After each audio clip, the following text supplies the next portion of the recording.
రెడ్డి గారు పబ్లిక్గా మర్డర్ జరుగుతుంది, రోడ్డు మీదకి వెళ్ళి చిన్నపిల్లడికి తెలుస్తుంది అత్యంత హేయమైనగా చంపేశారని. అది మర్డర్ కాదు, గుండెపోటు అని చెప్తారు. వెండి విగ్రహాలు పోతే, అమ్మవారి విగ్రహాలు పోతే పోయిందంటారు. విగ్రహం కాల్చి ఎవరైనా అపవిత్రం జరిగితే ఎవడు పిచ్చోడు చేశాడు అంటారు.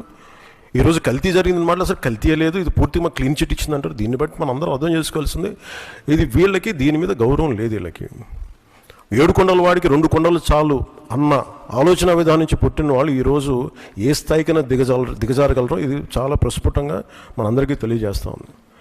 ఇది we're very very clear about protecting the traditional Hindu values, dharmic values. We're very clear about it. మేము చాలా స్పష్టంగా ఉన్నాం. మేము ఇక్కడ కల్తీ జరిగింది అంటే వేరే మతాలు అనటం కానీ వేరే విశ్వాసాలను కించపరచడం కానీ ఎక్కడ లేదు. ఒక తప్పు జరిగింది, అడల్టరేషన్ జరిగింది. We're very clear about it. దీని వెనకడుగు వేసే లేవు.